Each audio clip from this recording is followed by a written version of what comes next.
வணக்கம். அமெரிக்க ஞானியும் எழுத்தாளருமான வில்லியம் சாமுவல் 1924 1996 பத்தி நிறைய பேர் ஒருவேளை கேள்விப்பட்டிருக்கலாம், சிலர் படிச்சும் இருக்கலாம். ஆமா. இன்னைக்கு நாம அவர்கிட்ட இருந்து கிடைச்ச சில முக்கியமான எழுத்துக்களை, அதாவது அவருடைய ஏ guide to awareness and tranquillity, அப்புறம் வுட் சாங் ஜேர்னல்ஸ் மாதிரியான படைப்புகள்ல இருந்து சில பகுதிகளை எடுத்துக்கலாம். சரி. அதில் இருக்கிற ஆழமான விஷயங்களை கொஞ்சம் அலசி ஆராய போறோம். இது கிட்டத்தட்ட அவருடைய முழு தத்துவத்தோட மையக்கருவை உங்களுக்கு புரிய வைக்கிற ஒரு முயற்சி. ஆமா. நம்ம நோக்கம் என்னன்னா, வெறும் தகவல்களை தர்றது மட்டும் இல்ல.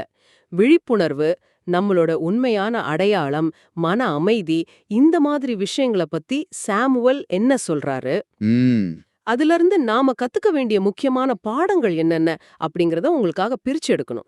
நீங்க ஏற்கனவே தேடின பதில்களா இருக்கலாம், இல்ல புதுசா ஒரு சிந்தனையா கூட இருக்கலாம் இது. சரி, அப்போ ஆரம்பிக்கலாமா? சாமுவேலோட ஒரு ரொம்ப சுவாரஸ்யமான யோசனையில இருந்து ஆரம்பிக்கலாம். ஓகே. அவர் சொல்றாரு, இதுதான் அது, திஸ் இஸ் இட். ஆமா. அதாவது நாம ஏதோ பெரிய ஞானத்துக்காகவோ அமைதிக்காகவோ ரொம்ப தூரம் போக தேவையில்லை. ம். இப்போ இந்த நிமிஷம் நாம சும்மா நல்லா இருக்கேன்னு உணர்ற அந்த சாதாரணமான நிலையில கூட ஒரு பெரிய புரிதல் இருக்குன்னு சொல்றாரு. ம். இது என்னன்னு கொஞ்சம் விரிவாக பாப்போமா? நிச்சயமா. சாமுவேலோட தத்துவத்தோட அடிநாதமே இதுதான் சொல்லலாம். அவர் என்ன சொல்றாருன்னா, விழிப்புணர்வு, அதாவது அவேர்னஸ் அப்படிங்கிறது நம்ம வச்சிருக்கிற ஒரு பொருள் இல்ல. இல்ல. அதுதான் நம்மளோட உண்மையான அடையாளமே. அவர் வார்த்தைகள்லயே சொன்னா, நாம் இப்போது இருத்தலின் ஞானமாக இருக்கிறோம். ஆஹா. நாம் இப்போது கடவுளாக இருக்கும் வாழ்க்கை காத்திருக்க தேவையில்லை. இந்த வரிகளை படிக்கும்போது நீங்க உணர்றீங்களே ஒரு விழிப்புணர்வு, அது உங்களுடைய தனிப்பட்ட சொத்தில்ல, அது கடவுளின் செயல்பாடு, பிரபஞ்சத்தோட இயக்கம்னு சொல்றாரு. அட, அப்போ விழிப்புணர்வு, உணர்வு நிலை, வாழ்க்கை, இதெல்லாம் கிட்டத்தட்ட ஒண்ணுக்கொண்ணு இணையான வார்த்தைகள் மாதிரி அவர் பயன்படுத்துறார் போல, இல்லையா? ஆமா, அப்படிதான். இதோட தாக்கம் என்னவா இருக்குன்னு பாத்தீங்கன்னா, சொல்லுங்க. ரொம்ப ஆழமானது. அதாவது நாம நம்ம உண்மையான அடையாளத்தை அடையறதுக்கு எந்த கடினமான பயிற்சியோ நீண்ட தேடலோ தேவையில்லை. தேவையே இல்லையா? ஆமா, அது ஏற்கனவே இங்கே இப்போ முழுமையா இருக்கு. இத உணர்றதுக்கு தடையா இருக்கிறது என்னன்னு பார்த்தா, அதுதான் சுயம் அல்லது பழைய மனிதன். ஓ, அந்த ஈகோ, நான்ங்கிற உணர்வா, நான் இந்த உடம்பு, நான் இந்த மனசு, நான் இந்த விழிப்புணர்வுக்கு சொந்தக்காரன் அப்படின்னு நினைக்கிற அந்த தப்பான நம்பிக்கை, அதுவா?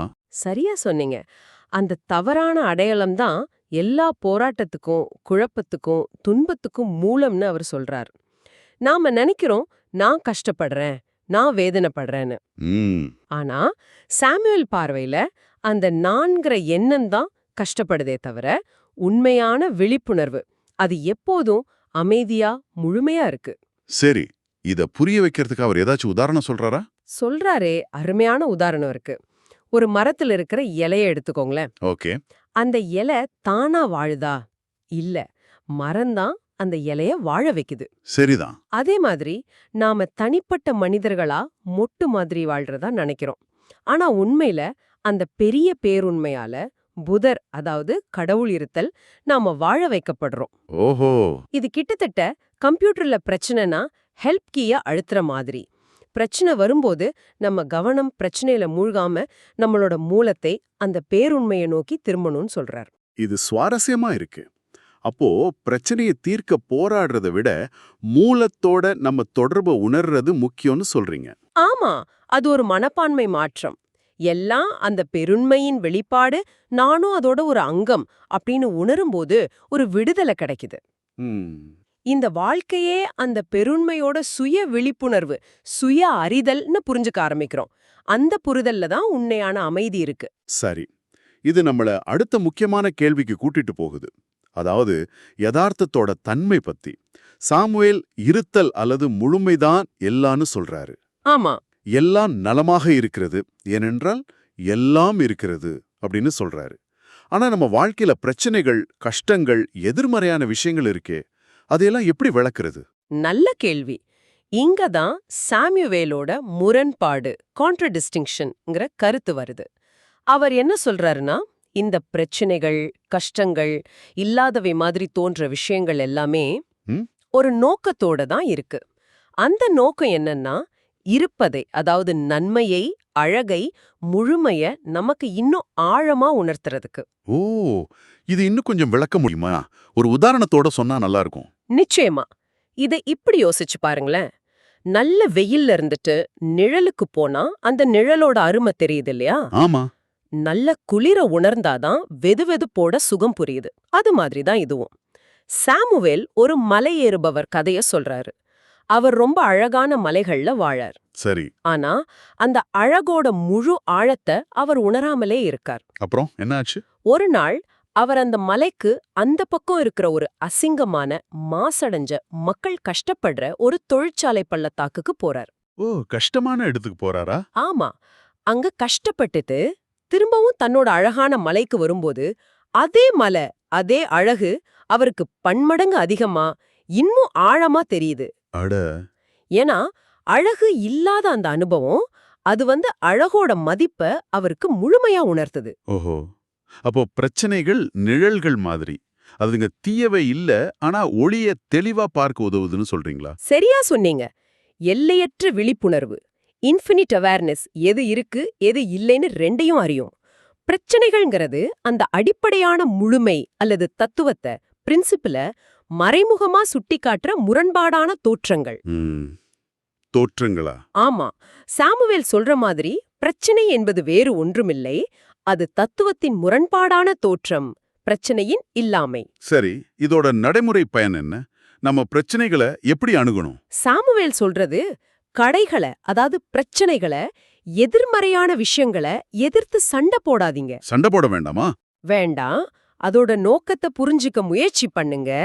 அதுங்க ஏன் வந்திருக்கு, எதை நமக்கு உணர்த்த வந்திருக்குன்னு பாருங்க. அவர் கணித உதாரணமும் சொல்றார். 2+2 = 4ங்கிறது எப்பவும் உண்மை, ஒரு தத்துவம். ஆமா. ஆனா 2+2 = 5ங்கிறது ஒரு தப்பு. அதுக்கு உண்மையில சக்தி இல்ல, அது வெறும் இல்லாமை. ஓ. பிரச்சனைகளும் இந்த 2+2 = 5 மாதிரி தான். அந்த அடிப்படையான முழுமைய அசைக்க அதுகளுக்கு உண்மையான சக்தி இல்ல, அவை வெறும் தோற்றங்கள் தான். சரி, யதார்த்த முழுமையானது, பிரச்சனைகள் வெறும் தோற்றங்கள்னு புரிஞ்சுக்கிட்டா அடுத்ததா மனசை அரிச்சுக்கிட்டே இருக்கிற ஒரு விஷயம் வருது, குற்ற உணர்வு, கில்ட். ஆமா, கில்ட். இது எங்கிருந்து வருது? சாமுவேல் இதை எப்படி பார்க்கறாரு? இது ரொம்ப முக்கியமான இடம். சாமுவேல் குற்ற உணர்வை பழைய மனிதனின் உண்மையான உணவுன்னு சொல்றாரு. அடடா. அதாவது அகங்காரம் தன்னை நிலைநிறுத்திக் கொள்ள பயன்படுத்துற ஒரு கருவி இதுன்னு சொல்றாரா? ஆமா. அது எப்படி? கொஞ்சம் விளக்கமா சொல்லுங்களேன். சொல்லுங்க. உண்மையை தேடுறவங்க ஒரு கட்டத்துல எல்லாமே என் விழிப்புணர்வுக்குள்ள நடக்குதுன்னு உணரும்போது ஒரு விசித்திரமான நிலைக்கு போறாங்க. என்ன மாதிரி? உலகத்துல நடக்கிற எல்லா தப்புக்கும், போரு, நோய், கொலை, எல்லாத்துக்கும் நான் தான் காரணம்னு ஒரு உச்சகட்ட குற்ற உணர்வுக்கு ஆளாயிடுறாங்க. அப்படியா? ஆமா. ஏன்னா எதுவுமே அவங்க விழிப்புணர்வுக்கு வெளியே இல்லைன்னு நினைக்கிறாங்க. அட கடவுளே, இது ரொம்ப பாரமா இருக்குமே. இது உண்மையா? இங்கதான் சாமுவேல் ஒரு முக்கியமான விஷயத்த சொல்றார். இது அகங்காரத்தோட கடைசி தந்திரம், கடைசி தாக்குதல்னு என்றார். ஓ, அப்படியா? ஆமா. அந்த 4ங்கிற பழைய ஏமாத்துக்காரன் முன்னாடி தன்னை கடவுள் மாதிரி காட்டிக்க முயற்சி செஞ்சது மாதிரி, இப்போ உலகத்தோட பாவத்தையெல்லாம் தம்மேல போட்டுக்கிட்டு, பார் நான் எவ்வளவு முக்கியம், எவ்வளவு பொறுப்பாளி அப்படின்னு காட்டிக்க முயற்சி செய்யுது. ஆனா உண்மை அது இல்லையா? உண்மை அதில்ல. நம்மளோட உண்மையான அடையாளம் அந்த ஒன்றான பேருண்மை, அந்த விழிப்புணர்வு. அது எப்போதும் குற்றமற்றது. கடவுள் குற்றமற்றவர். குற்ற உணர்வுங்கிறதுக்கு தனிப்பட்ட சக்தி கிடையாது. நாம அத ஆமா நான் குற்றவாளின்னு ஏத்துக்கிட்டா மட்டும்தான் அது நம்மள பாதிக்குது. அது ஒரு பூஜ்யம் மாதிரி. பூஜ்யம் மாதிரியா? ஆமா. அதுக்கு நம்ம நரம்புகளை பாதிக்கவோ விழிப்புணர்வை தடுக்கவோ உண்மையான சக்தி இல்ல. ஒரு நிமிஷம். இது கேட்க நல்லா இருக்கு. ஆனா நடைமுறையில குற்ற உணர்வு நம்மள அவ்ளோ பாதிக்குதே, அதுக்கு சக்தி இல்லைன்னு எப்படி சொல்றது? இத நடைமுறையில எப்படி எடுத்துக்கிறது? நல்ல கேள்வி கேட்டீங்க சாமுவேல். சொல்றது குற்ற உணர்வோட சக்தி அதுல இல்ல, அத நாம நம்புறதுல தான் இருக்கு. ஓ, நம்புறதுலையா? ஆமா. அதுல இருந்து விடுபட அவர் சொல்ற வழி ரொம்ப எளிமையானது, ஆனா சக்தி வாய்ந்தது. கண்ணாடிய பார்த்து அந்த ஒருவரை எல்லாவற்றிலிருந்தும் மன்னிங்க. நம்மள நாமே மன்னிக்கணுமா? ஏன்? ஏன்னா அந்த ஒருவர் குற்றமற்றவர். நம்மளோட உண்மையான அடையாளம் எந்த தப்பும் செய்யல. தப்பு செஞ்சுதான் நினைக்கிய அந்த அகங்காரம் நாம இல்ல. ஓஹோ. இத புரிய வைக்கிறதுக்கு அவர் ஷேக்ஸ்பியரோட லேடி மேக்பெத் நாடகத்துல வர்ற நடிகைய உதாரணமா சொல்றாரு. அந்த நடிகை லேடி மேக்பத் செஞ்ச கொடூரமான பாவங்களுக்கு குற்றவாளியாக முடியுமா? முடியாது. அது நடிப்பு தானே. அதேதான். அது மாதிரி தான் நம்ம உண்மையான அடையாளம் அகங்காரம் செஞ்ச தவறுகளுக்கு பொறுப்பில்ல. இத உணர்ந்து நம்மள மன்னிக்கும் போதுதான் விடுதலை கிடைக்குது. ஆஹா, அந்த லேடி மேக்பெத் உவமை அருமை. அது உண்மையான அடையாளத்துக்கும் அகங்காரத்துக்கும் உள்ள வித்தியாசத்தை பளிச்சுன்னு காட்டுது. அதே மாதிரி நாம மத்தவங்களையும் அவங்க நமக்கு செய்ய வேண்டிய கடமைகள்னு நினைக்கிற அந்த எதிர்பார்ப்புகள்ல இருந்து விடுவிக்கணும். மத்தவங்களையுமா? ஆமா, இயேசுவோட ஜெபத்துல வர்ற எங்கள் கடனாளிகளுக்கு நாங்கள் மன்னிக்கிறது போல எங்கள் கடன்களை எங்களுக்கு மன்னியுங்கிற வரிய அவர் சுட்டி காட்டுறார். இப்படி மன்னிக்கிறது மூலமா அகங்காரத்தோட பிடியிலிருந்து விடுபட்டு ஆழமான அமைதியும் விடுதலையும் கிடைக்குது. ரொம்ப ஆழமான கருத்து. சரி, அடுத்ததா சாமுவேல் ரொம்ப முக்கியத்துவம் கொடுக்கிற நமக்குள் வாழும் குழந்தை, த சைல்டு வித்தின் அஸ் லிவ்ஸ்ங்கிற கருத்தை பார்ப்போம். ஆமா, த சைல்டு வித்தின். அந்த ஆதி எளிமைக்கு திரும்பணும்னு சொல்றாரே, அது எப்படிப்பட்டது? ஆமா, அவர் எளிமைய ரொம்ப வலியுறுத்துறார். அவர் ஒரு பந்து உதாரணம் சொல்றார். பந்தா? ஆமா, ஒரு குழந்தைக்கு முதல்ல ஒரு பந்த காட்டும்போது அது எந்த லேபிளும் இல்லாம நேரடியா அந்த பொருளை அனுபவிக்குது. அதுக்கு அது பந்துன்னு தெரியாது, சிவப்புன்னு தெரியாது, உருந்தேன்னு தெரியாது. சரி. ஆனா அறிவு வளர வளர நாம அதுக்கு மேல லேபிள்களை ஒட்ட ஆரம்பிக்கிறோம். அட, இது செமையா இருக்கே. நம்ம பொருட்களையும் அனுபவங்களையும் வார்த்தைகள், கருத்துக்கள் மூலமா தானே பார்க்கறோம். அதுக்கு முன்னாடி இருந்த அந்த நேரடி அனுபவத்துக்கு திரும்ப போகணும்னு சொல்றாரா? சரியா புடிச்சிட்டீங்க. அந்த லேபிள்களை எல்லாம் தாண்டி அந்த குழந்தை மாதிரி நேரடியா எளிமையா உலகத்தை அணுகிறது தான் உண்மையான ஆழமான புரிதல்னு அவர் சொல்றார். அந்த குழந்தைமைக்கு திரும்புவது. அப்போ சிக்கலான தத்துவங்கள், பெரிய படிப்பெல்லாம் தேவையில்லையா? தேவையில்லைன்னு சொல்லல, ஆனா அதுலயே மூழ்கி போக கூடாதுங்கிறார். அவர் சீன ஞானி ஸ்வாங் சூவ மேற்கோள் காட்டுறார். ஒரு முழுமையான மனிதனின் மனம் ஒரு கண்ணாடி போன்றது. கண்ணாடி மாதிரி அதை எதையும் பற்றிக் கொள்வதில்லை, காலியாக இருங்கள், அதுவே எல்லாம். வெறும் அறிவை சேகரிக்கிறத விட இதயத்தோட கிசுகிசுப்ப கேட்கறது, இயற்கையோட ஒன்றி போறது, எளிமையா இருக்கிறது முக்கியம்னு சொல்றார். புரிந்து கொள்ளும் போராட்டம் அழிவை தருகிறதுன்னு எச்சரிக்கிறார் இல்லையா? ஆமா, அது ரொம்ப முக்கியம். அவர் சொன்ன அந்த எல்ம் மர நிபுணர் கதை ஞாபகம் வருது. சொல்லுங்க. ஒருத்தர் எல்ம் மரத்தை பத்தி உலகத்துல இருக்கிற எல்லா புத்தகத்தையும் படிச்சு அதோட அறிவியல் முழுசையும் தெரிஞ்சு வச்சிருந்தார். ஆனா காட்டுக்கு போனப்போ அவரால நிஜமான எல்ம் மரத்தை அடையாளம் காட்ட முடியலையாம். அதேதான். விவரங்கள்ல மூழ்கி முழுமைய அந்த எளிமையான நேரடி அனுபவத்தை இழந்துடக்கூடாது.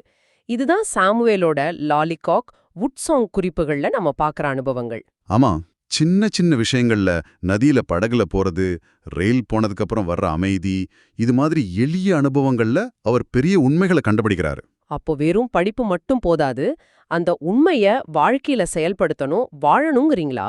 நிச்சயமா. சாமுவேல் சொல்றார், உண்மை மற்ற எல்லாவற்றையும் விட முக்கியமானது. சரி, ஆனா சும்மா படிச்சுட்டு விவாதம் பண்ணிட்டு இருந்தா போதாது. அந்த உண்மைய வாழணும். அதுக்காக எதையும் தியாகம் செய்ய தயாரா இருக்கணும். இல்லனா ஒருவர் விளையாட்டுகளை மட்டுமே விளையாடுகிறார். இது நம்மள அடுத்த கட்டத்துக்கு கூட்டிட்டு போகுது. வெறும் அறிவா இல்லாம அத வாழ்க்கையா, அவுட்புட் ஆர்ட் மாத்தணும்னு சொல்றீங்க. ஆமா. இத சாமுவேல் எப்படி விளக்குறார்? அவர் நீண்ட பாலமா ஆன்மீக பாதையில வெறும் படிப்பிலேயே மூழ்கி இருக்கிறவங்கள பத்தி பேசுறார். அவங்க துயரத்தை பத்தி சொல்லும்போது அந்த ஒருவருக்கு தனது நீண்டகால படிப்பை வாழத் தொடங்கும் நேரம் வந்து விட்டதுன்னு சொல்றார். ஓஹோ. அறிவு திரட்டுறது ஒரு பகுதிதான். அத வாழ்க்கையில அன்பா செயலா வெளிப்படுத்தும் போதுதான் அது முழுமையடையுது. அன்புன்னு சொல்றீங்க, அது எப்படிப்பட்டது? வெறும் ரொமான்டிக் அன்பா? இல்ல. இங்க அவர் சொல்றது சாதாரணமான 2 பேர் நடுவுல இருக்கிற அன்பு மட்டும் இல்ல. இது ஒரே அன்பு, எல்லா வடிவங்களையும் உள்ளடக்கிய அன்பு. எல்லா வடிவங்களையுமா? ஆறுதல், கண்ணீர் எல்லாமே அந்த ஒரே அன்போட வெளிப்பாடுதான். அன்பே வேலைய செய்கிறதுன்னு அவர் அழுத்தமா சொல்றார். சரி, குடுக்கறது பத்தியும் அவர் பேசுறாரு. அதுக்கும் இதுக்கும் என்ன தொடர்பு? ஆமா, கிறிஸ்மஸ் சமயத்துல நாம குடுக்கும்போது கிடைக்கிற அந்த சந்தோஷம், அந்த நிறைவு இருக்கே, ஆமா, அது அவர் கிறிஸ்மஸின் மந்திரம்னு சொல்றார். அந்த மாதிரி நம்ம கிட்ட இருக்கிறத அன்பை, புரிதலை, உதவியை மத்தவங்களுக்கு கொடுக்கும்போது நாம் அந்த பேருண்மைய வாழ்றோம். அப்படியா? நாமளே அந்த கடவுள் வாழ்க்கையா அந்த பேருண்மையின் செயல்களா ஏத்துக்கிட்டு அதுக்கேத்த மாதிரி செயல்படுவது. அறிவியலா நாம கத்துக்கிட்டத கலையா நம்ம வாழ்க்கையில வெளிப்படுத்தணும். இந்த சமநிலை தான் முக்கியம். ரொம்ப அருமை. இவ்ளோ நேரம் வில்லியம் சாமுவேலோட பல முக்கியமான கருத்துக்களை பார்த்தோம். இதையெல்லாம் தொகுத்து ஒரு சில வரிகள்ல சொல்லணும்னா என்ன சொல்லலாம்? இதெல்லாம் உங்க அன்றாட வாழ்க்கைக்கு எப்படி பொருந்தும் நினைக்கிறீங்க? சுருக்கமா சொன்னா முதலாவது உங்களுடைய உண்மையான அடையாளம் நீங்க தேடிக்கிட்டு இருக்கிற ஏதோ ஒண்ணு இல்ல. இல்ல. அது இப்போ இங்கேயே இருக்கிற இந்த விழிப்புணர்வு தான். This is it. அதுதான் முதல் விஷயம். சரி. ரெண்டாவது, பிரச்சனைகள், கஷ்டங்கள், குற்ற உணர்வு இதெல்லாம் உண்மையில சக்தி இல்லாத அகங்காரத்தோட தோற்றங்கள். அதுங்களுக்குன்னு தனியா சக்தி இல்ல. ஓ, தோற்றங்கள் தான். ஆமா, அதுங்க உண்மையோட முரண்பாடுகள், உண்மையே இன்னும் ஆழமா காட்ட வந்திருக்கு. மூணாவதா, அமைதியையும் விடுதலையும் அடையறதுக்கு பெரிய பயிற்சிகள் தேவையில்ல. நம்மள நாமே மன்னிக்கணும். ரொம்ப முக்கியம்.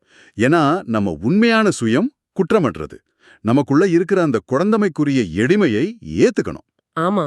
அப்புறம் அன்பு மூலமாவும் செயல்கள் மூலமாவும் அந்த உண்மையை வாழணும். இதுதான் சாமுவேலோட வழிகாட்டுதலோட சாராம்சம்னு நினைக்கிறேன். ஆமா. இந்த உரையாடலோட இறுதியில உங்களை சிந்திக்க வைக்கிற ஒரு கேள்வியோட முடிக்கலாம்னு நினைக்கிறேன். சொல்லுங்க. சாமுவேல் ஒரு சுவாரஸ்யமான முரண்பாட்டை குறிப்பிடுறாரு இல்லையா? எல்லையற்ற அறிவுங்கிறது இருப்பதை மட்டும் தெரிஞ்சுக்கிறது இல்ல, இல்லாததையும் தெரிஞ்சுக்கிறது தான். ஆமா. எது உண்மைன்னு மட்டும் இல்லாம எது உண்மை இல்லைனோ அந்த பேரறிவுக்கு தெரியும்னு சொல்றார். அப்போ கேள்வி இதுதான். இந்த இல்லாதவை, அதாவது பிரச்சனைகள், துன்பம், இருட்டு, சாமுவேலோட கதைகள்ல வர்ற மலை ஏறுபவரோட அந்த பள்ளத்தாக்கு அனுபவம், லிஜா மின்மினி பூச்சியோட இருண்ட குழி, விறகு வெட்டியோட போராட்டம், இதெல்லாமே ஒரு நோக்கத்தோட இருக்குன்னு நீங்க அங்கீகரிக்கும் போது, சரி, அந்த பிரச்சனை மறைஞ்சு போறதுக்கு முன்னாடியே அதோட உங்களோட உறவு எப்படி மாறுது? அந்த இருள் அல்லது பிரச்சனைங்கிறது ஒளியை அல்லது தீர்வை முழுமையா அறிஞ்சுக்க உதவுற ஒரு கருவின்னு நீங்க உணரும்போது உங்க பார்வையில என்ன மாற்றம் வருது? இது கொஞ்சம் யோசிச்சு பாருங்க. நிச்சயமா யோசிக்க வேண்டிய கேள்வி இது. வில்லியம் சாமுவேலோட சிந்தனைகள்ல நடந்த இந்த ஆழமான பயணத்துல எங்களோட இணைஞ்சதுக்கு ரொம்ப நன்றி.